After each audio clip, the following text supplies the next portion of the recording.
بسم اللہ الرحمن الرحیم۔ شروع اللہ کا نام لے کر جو بڑا مہربان نہایت رحم والا ہے۔ یہ قرآن یعنی کتاب روشن کی آیتیں ہیں، مومنوں کے لیے ہدایت اور بشارت ہے، وہ جو نماز پڑھتے اور زکوٰۃ دیتی ہیں اور وہ آخرت کا بھی یقین رکھتے ہیں۔ جو لوگ آخرت پر ایمان نہیں رکھتے، ہم نے ان کے اعمال ان کے لیے آراستہ کر دیے ہیں تو وہ بھٹکتے پھر رہے ہیں۔ یہی لوگ ہیں جن کے لیے برا عذاب ہے اور وہ آخرت میں بھی بہت نقصان اٹھانے والے ہیں۔ اور تم کو یہ قرآن اس حکیم و علیم کی طرف سے عطا کیا جاتا ہے۔ جب موسیٰ نے اپنے گھر والوں سے کہا کہ میں نے آگ دیکھی ہے، میں وہاں سے رستے کا پتہ لاتا ہوں یا کوئی شعلہ یعنی ایک انگارہ تمہارے پاس لاتا ہوں تاکہ تم آگ تاپو۔ جب موسیٰ اس کے پاس آئے تو ندا آئی کہ وہ جو آگ میں تجلی دکھاتا ہے بابرکت ہے، اور وہ جو آگ کے ارد گرد ہے، اور اللہ جو تمام عالم کا پروردگار ہے پاک ہے۔ اے موسیٰ، میں اللہ ہوں، عزت والا، حکمت والا، اور اپنی لاٹھی ڈال دو۔ سو جب اسے دیکھا تو اس طرح حرکت کر رہی تھی گویا سانپ ہے، تو پیٹ پھیر کر بھاگے اور پیچھے مڑ کر نہ دیکھا۔ فرمایا، اے موسیٰ ڈرو مت، میرے پاس پیغمبر ڈرا نہیں کرتے۔ ہاں، جس نے ظلم کیا پھر برائی کے بعد اسے نیکی سے بدل دیا تو میں بخشنے والا مہربان ہوں۔ اور اپنا ہاتھ اپنے گریبان میں ڈالو، بے عیب سفید و روشن نکلے گا۔ ان دو معجزوں کے ساتھ جو 9 معجزوں میں داخل ہیں فرعون اور اس کی قوم کے پاس جاؤ کہ وہ بدکردار لوگ ہیں۔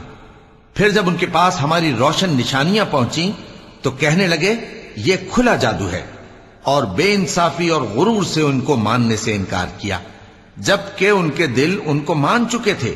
سو دیکھ لو کہ فساد کرنے والوں کا انجام کیسا ہوا۔ اور ہم نے داؤد اور سلیمان کو علم بخشا، اور انہوں نے کہا کہ اللہ کا شکر ہے جس نے ہمیں اپنے بہت سے مومن بندوں پر فضیلت دی۔ اور سلیمان داؤد کے قائم مقام ہوئے اور کہنے لگے کہ لوگوں، ہمیں اللہ کی طرف سے پرندوں کی بولی سکھائی گئی ہے اور ہر چیز عنایت فرمائی گئی ہے، بے شک یہ اس کا خاص فضل ہے۔ اور سلیمان کے لیے جنوں اور انسانوں اور پرندوں کے لشکر جمع کیے گئے اور پھر ان کی جماعتیں بنائی گئیں، یہاں تک کہ جب چیونٹیوں کے میدان میں پہنچے تو ایک چیونٹی نے کہا کہ چیونٹیوں، اپنے اپنے بلوں میں داخل ہو جاؤ، ایسا نہ ہو کہ سلیمان اور اس کے لشکر تم کو کچل ڈالیں اور ان کو خبر بھی نہ ہو۔ تو وہ اس کی بات سے ہنس پڑے اور کہنے لگے کہ اے پروردگار، مجھے توفیق عنایت کر کہ جو احسان تو نے مجھ پر اور میرے ماں باپ پر کیے ہیں ان کا شکر کروں، اور ایسے نیک کام کروں کہ تو ان سے خوش ہو جائے، اور مجھے اپنی رحمت سے اپنے نیک بندوں میں داخل فرما۔ اور جب انہوں نے پرندوں کا جائزہ لیا تو کہنے لگے کیا سبب ہے مجھے ہدہد نظر نہیں آتا؟ کیا کہیں غائب ہو گیا ہے؟ میں اسے سخت سزا دوں گا یا ذبح کر ڈالوں گا، یا میرے سامنے اپنی بے قصوری کی واضح دلیل پیش کرے۔ ابھی تھوڑی دیر ہوئی تھی کہ ہدہد آ موجود ہوا اور کہنے لگا کہ مجھے ایک ایسی چیز معلوم ہوئی ہے جس کی آپ کو خبر نہیں، اور میں آپ کے پاس ملک سبا سے ایک یقینی خبر لے کر آیا ہوں۔ میں نے ایک عورت دیکھی کہ ان لوگوں پر حکومت کرتی ہے اور ہر چیز اسے میسر ہے، اور اس کا ایک شاندار تخت ہے۔ میں نے دیکھا کہ وہ اور اس کی قوم اللہ کو چھوڑ کر آفتاب کو سجدہ کرتے ہیں، اور شیطان نے ان کے اعمال انہیں آراستہ کر دکھائے ہیں اور ان کو رستے سے روک رکھا ہے، پس وہ رستے پر نہیں آتے، اور نہیں سمجھتے ہیں کہ اللہ کو جو آسمانوں اور زمین میں چھپی چیزوں کو ظاہر کر دیتا اور تمہارے پوشیدہ اور ظاہر اعمال کو جانتا ہے، کیوں سجدہ نہ کریں؟ اللہ کے سوا کوئی عبادت کے لائق نہیں، وہی عرش عظیم کا مالک ہے۔ چونکہ آیت سجدہ تلاوت کی گئی ہے لہذا سامعین پر سجدہ واجب ہے۔ سلیمان نے کہا اچھا، ہم دیکھیں گے تو نے سچ کہا ہے یا تو جھوٹا ہے۔ یہ میرا خط لے جا اور اسے ان کی طرف ڈال دے، پھر ان کے پاس سے ہٹ جانا اور دیکھنا کہ وہ کیا جواب دیتی ہیں۔ ملکہ نے کہا کہ دربار والوں، مجھ تک ایک نامہ گرامی پہنچایا گیا ہے، وہ سلیمان کی طرف سے ہے، اور مضمون یہ ہے کہ شروع اللہ کا نام لے کر جو بڑا مہربان نہایت رحم والا ہے، بعد اس کے یہ کہ مجھ سے سرکشی نہ کرو اور مطیع و فرمانبردار ہو کر میرے پاس چلے آؤ۔ خط سنا کر کہنے لگی کہ اے اہل دربار، میرے اس معاملے میں مجھے مشورہ دو جب تک کہ تم حاضر نہ ہو اور صلاح نہ دو میں کسی کام کا فیصلہ نہیں کیا کرتی۔ وہ بولے کہ ہم بڑے زوراور اور سخت جنگجو ہیں اور حکم آپ کے اختیار میں ہے، تو جو حکم دیجیے گا اس کے انجام پر نظر کر لیجیے گا۔ اس نے کہا کہ بادشاہ جب کسی شہر میں داخل ہوتے ہیں تو اس کو تباہ کر دیتے ہیں اور وہاں کے عزت والوں کو ذلیل کر دیا کرتے ہیں، اور اسی طرح یہ بھی کریں گے، اور میں ان کی طرف کچھ تحفہ بھیجتی ہوں اور دیکھتی ہوں کہ قاصد کیا جواب لاتے ہیں۔ پس جب قاصد سلیمان کے پاس پہنچا تو سلیمان نے کہا کیا تم مجھے مال سے مدد دینا چاہتے ہو؟ سو جو کچھ اللہ نے مجھے عطا فرمایا ہے وہ اس سے کہیں بہتر ہے جو تمہیں دیا ہے۔ حقیقت یہ ہے کہ اپنے تحفے سے تم ہی خوش ہوتے ہوگے۔ ان کے پاس واپس جاؤ، اب ہم ان پر ایسے لشکر لے کر حملہ کریں گے جن کے مقابلے کی ان میں طاقت نہ ہوگی، اور ان کو وہاں سے بے عزت کر کے نکال دیں گے اور وہ ذلیل ہوں گے۔ سلیمان نے کہا کہ اے دربار والو، کوئی تم میں ایسا ہے کہ قبل اس کے کہ وہ لوگ فرما بردار ہو کر ہمارے پاس آئیں ملکہ کا تخت میرے پاس لے آئے؟ جنات میں سے ایک قوی ہیکل جن نے کہا کہ قبل اس کے کہ آپ اپنی جگہ سے اٹھیں میں اس کو آپ کے پاس لا حاضر کرتا ہوں، اور مجھے اس پر قدرت بھی حاصل ہے اور امانت دار بھی ہوں۔ ایک شخص جس کو کتاب الہی کا علم تھا کہنے لگا کہ میں آپ کی آنکھ کے جھپکنے سے پہلے پہلے اسے آپ کے پاس حاضر کیے دیتا ہوں۔ جب سلیمان نے تخت کو اپنے پاس رکھا ہوا دیکھا تو کہا کہ یہ میرے پروردگار کا فضل ہے تاکہ مجھے آزمائے کہ میں شکر کرتا ہوں یا کفران نعمت کرتا ہوں، اور جو شکر کرتا ہے تو اپنے ہی فائدے کے لیے شکر کرتا ہے، اور جو ناشکری کرتا ہے تو میرا پروردگار بے نیاز ہے، کرم کرنے والا ہے۔ سلیمان نے کہا کہ ملکہ کے امتحان عقل کے لیے اس کے تخت کی صورت بدل دو، دیکھیں کہ وہ سوج رکھتی ہے یا ان لوگوں میں سے ہے جو سوج نہیں رکھتے۔ پھر جب وہ آ پہنچی تو پوچھا گیا کہ کیا آپ کا تخت بھی اسی طرح کا ہے؟ اس نے کہا کہ یہ تو گویا ہو بہو وہی ہے، اور ہم کو اس سے پہلے ہی سلیمان کی عظمت و شان کا علم ہو گیا تھا، اور ہم فرما بردار ہیں۔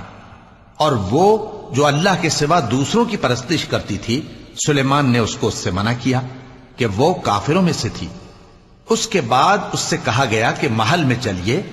جب اس نے اس کے فرش کو دیکھا تو اسے پانی کا حوض سمجھا اور کپڑا اٹھا کر اپنی پنڈلیاں کھول دی۔ سلیمان نے کہا یہ ایسا محل ہے جس کے نیچے بھی شیشے جڑے ہوئے ہیں۔ وہ بول اٹھی کہ پروردگار، میں اپنے آپ پر ظلم کرتی رہی تھی، اور اب میں سلیمان کے ساتھ اللہ رب العالمین پر ایمان لاتی ہوں۔ اور ہم نے سمود کی طرف ان کے بھائی صالح کو بھیجا کہ اللہ کی عبادت کرو، تو وہ دو فریق ہو کر آپس میں جھگڑنے لگے۔ صالح نے کہا کہ اے قوم، تم بھلائی سے پہلے برائی کے لیے کیوں جلدی کرتے ہو، اور اللہ سے بخشش کیوں نہیں مانگتے تاکہ تم پر رحم کیا جائے؟ وہ کہنے لگے کہ تم اور تمہارے ساتھی ہمارے لیے برا شگون ہیں۔ صالح نے کہا کہ تمہاری بدشگونی اللہ کے پاس ہے، بلکہ تم ایسے لوگ ہو جن کی آزمائش کی جاتی ہے۔ اور شہر میں 9 شخص تھے جو ملک میں فساد کیا کرتے تھے اور اصلاح سے کام نہیں لیتے تھے۔ کہنے لگے کہ اللہ کی قسم کھاؤ کہ ہم رات کو اس پر اور اس کے گھر والوں پر شبخون ماریں گے، پھر اس کے وارثوں سے کہہ دیں گے کہ ہم تو اس کے گھر والوں کے موقع ہلاکت پر تھے ہی نہیں، اور ہم سچ کہتے ہیں۔ اور وہ ایک چال چلے، اور ہم نے بھی ایک تدبیر کی اور ان کو کچھ خبر نہ ہوئی۔ تو دیکھ لو کہ ان کی چال کا انجام کیسا ہوا۔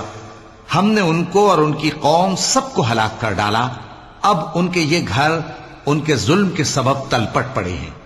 جو لوگ علم رکھتے ہیں ان کے لیے اس میں نشانی ہے، اور جو لوگ ایمان لائے اور ڈرتے تھے ان کو ہم نے نجات دی۔ اور لوط کو یاد کرو جب انہوں نے اپنی قوم سے کہا کہ تم بے حیائی کے کام کیوں کرتے ہو جبکہ تم دیکھتے ہو؟ کیا تم عورتوں کو چھوڑ کر لذت حاصل کرنے کے لیے مردوں کی طرف مائل ہوتے ہو؟ حقیقت یہ ہے کہ تم احمق لوگ ہو۔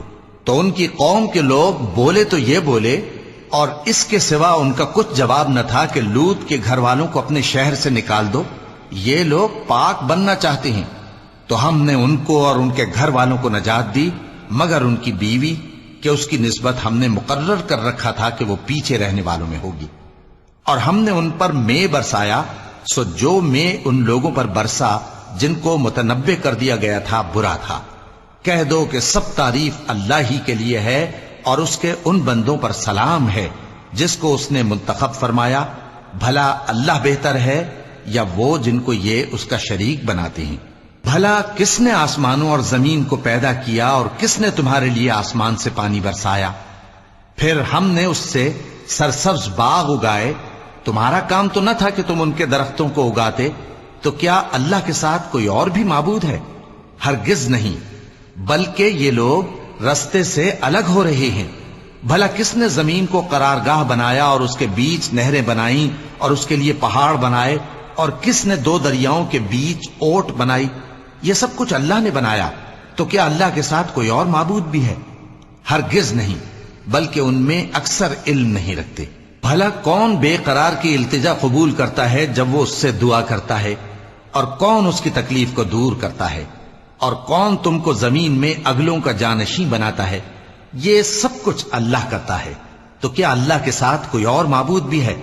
ہرگز نہیں، مگر تم بہت کم غور کرتے ہو۔ بھلا کون تم کو جنگل اور دریا کے اندھیروں میں رستہ بتاتا، اور کون ہواؤں کو اپنی رحمت کے آگے خوشخبری بنا کر بھیجتا ہے؟ یہ سب کچھ اللہ کرتا ہے، تو کیا اللہ کے ساتھ کوئی اور معبود بھی ہے؟ ہرگز نہیں۔ یہ لوگ جو شرک کرتے ہیں، اللہ کی شان اس سے بلند ہے۔ بھلا کون خلقت کو پہلی بار پیدا کرتا پھر اس کو دوبارہ پیدا کرے گا؟ اور کون تم کو آسمان اور زمین سے رزق دیتا ہے؟ یہ سب کچھ اللہ کرتا ہے، تو کیا اللہ کے ساتھ کوئی اور معبود بھی ہے؟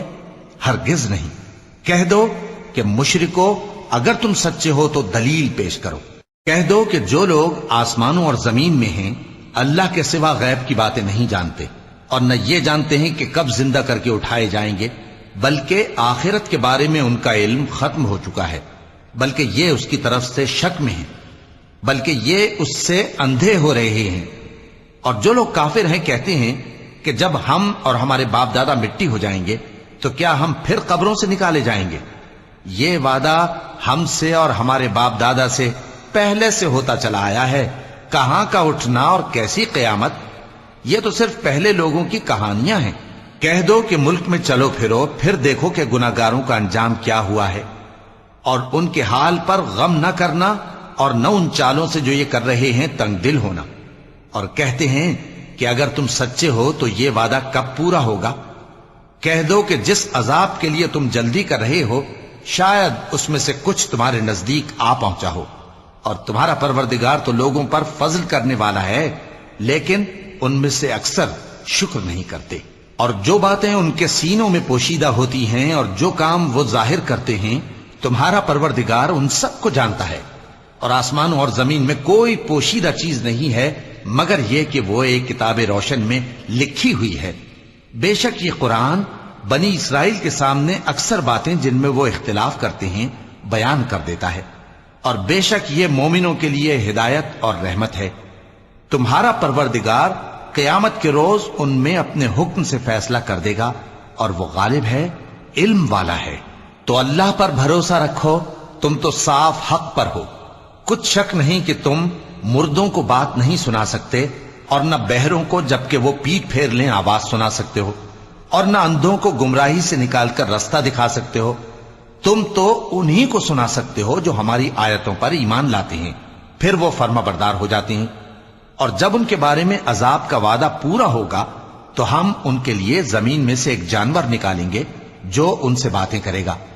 یہ ہم اس لیے کریں گے کہ لوگ ہماری آیتوں پر ایمان نہیں لاتے تھے۔ اور جس روز ہم ہر امت میں سے ایک بڑے گروہ کو جمع کریں گے جو ہماری آیتوں کی تکذیب کرتے تھے، پھر ان کی جماعت بندی کی جائے گی، یہاں تک کہ جب سب آ جائیں گے تو اللہ فرمائے گا کہ کیا تم نے میری آیتوں کو جھٹلا دیا تھا، حالانکہ تم نے اپنے علم سے ان کا احاطہ تو کیا ہی نہ تھا۔ بھلا تم کیا کرتے رہتے تھے؟ اور ان کے ظلم کے سبب ان کے حق میں وعدہ عذاب پورا ہو کر رہے گا تو وہ بول بھی نہ سکیں گے۔ کیا انہوں نے نہیں دیکھا کہ ہم نے رات کو اس لیے بنایا ہے کہ اس میں آرام کریں، اور دن کو روشن بنایا ہے کہ اس میں کام کریں؟ بے شک اس میں مومن لوگوں کے لیے نشانیاں ہیں۔ اور جس روز سور پھونکا جائے گا تو جو لوگ آسمانوں میں اور جو زمین میں ہیں سب گھبرا اٹھیں گے، مگر وہ جسے اللہ چاہے، اور سب اس کے پاس عاجز ہو کر چلے آئیں گے۔ اور تم پہاڑوں کو دیکھتے ہو تو خیال کرتے ہو کہ مضبوط جمے ہوئے ہیں، مگر وہ اس روز اس طرح اڑتے پھریں گے جیسے بادل۔ یہ اللہ کی کاریگری ہے جس نے ہر چیز کو مضبوط بنایا، بے شک وہ تمہارے سب افعال سے باخبر ہے۔